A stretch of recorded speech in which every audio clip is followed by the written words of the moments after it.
रंग बिरंगे घरों से भरे एक छोटे और खुशनुमा शहर का नाम था इंद्रलोकपुर।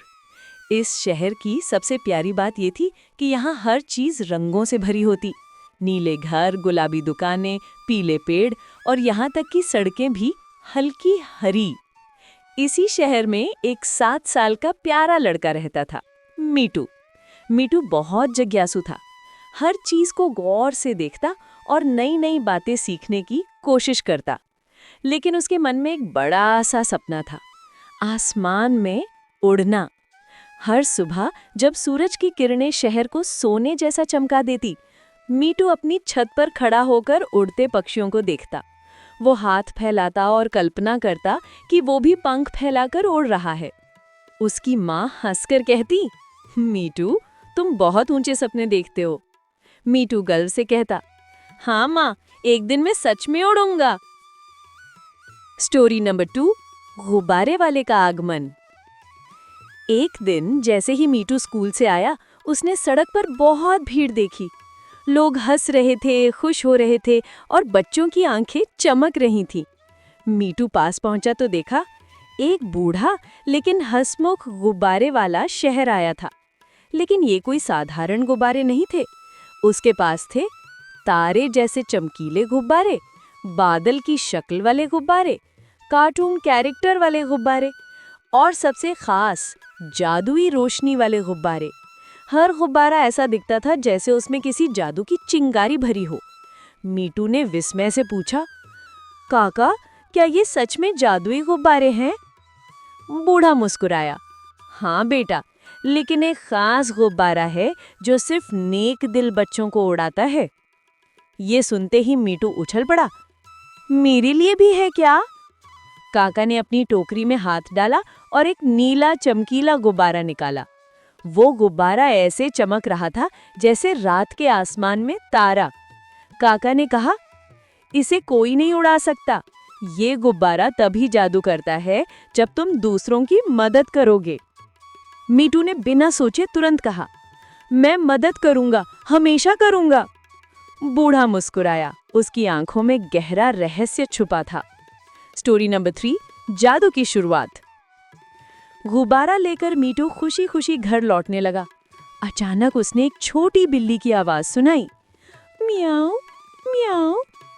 उसने देखा कि बिल्ली एक गड्ढे में फंसी थी और बाहर नहीं निकल पा रही थी। मीटू ने तुरंत अपने स्कूल बैग को नीचे रखा और बिल्ली को बाहर निकाल लिया। जैसे ही उसने ऐसा किया, गुब्बारा हल्का सा चमका। मीटू चौंक गया, अरे, इसमें सच में जादू है। थोड़ा आगे चलने पर उसने देखा कि एक बुजुर्ग दादाजी भारी किराने के थैले लेकर चल रहे थे। मीटू दौड़कर बोला, दादाजी, मैं मदद कर दूं? दादाजी खुश हो गए। मीटू ने थैलियां उठाईं और उन्हें घर तक छोड़ आया। जैसे ही उसने मदद की, गुब्बारा और ज्यादा चमका। अब गुब्बारा हवा में थोड़ा सा ऊपर उठ रहा था। स्टोरी नंबर 4, उड़ान का पहला अनुभव। मीटू को महसूस हुआ कि गुब्बारा हल्का हल्का ऊपर खींच रहा है। वो उसे कस के पकड़े रहा और फिर धीरे धीरे धीरे धीरे मीटू जमीन से ऊपर उठ गया। उसके पैर जमीन से कुछ इंच ऊपर थे। वो इतना खुश हुआ कि चिल्ला पड़ा, मैं उड़ रहा हूँ, सच में उड़ रहा हूँ। कुछ देर बाद गुब्बारा सामान्य हो गया क्योंकि उसका जादू सीमित था। लेकिन अब मीटू समझ गया था, ज्यादा मदद करेंगे तो ज्यादा जादू और ज्यादा उड़ान। स्टोरी नंबर 5, मदद करने का सफर। अगले दिन से मीटू ने ठान लिया, वो रोज किसी की मदद करेगा।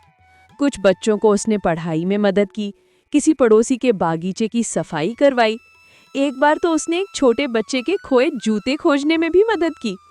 हर बार मदद करने पर गुब्बारा चमकता, हल्का होता और मीटू थोड़ी देर हवा में उड़ जाता। अब पूरा शहर कहने लगा, मीटू बहुत दयालु है, ये बच्चा बहुत नेक दिल है।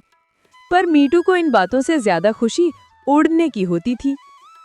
स्टोरी नंबर 6, सबसे बड़ी उड़ान। एक दिन शहर में तेज आंधी चलने लगी। सब लोग घरों में थे। तभी मीटू ने देखा कि एक छोटी लड़की का पतंग हवा से उलझकर पेड़ पर अटक गया है। लड़की रो रही थी। मीठू बोला, रो मत, मैं ले आता हूँ। लेकिन पेड़ बहुत ऊंचा था, किसी इंसान का वहां चढ़ना मुश्किल था। मीठू ने अपने गुब्बारे को देखा। उसने मन ही मन कहा, कृपया आज में ही मदद करो।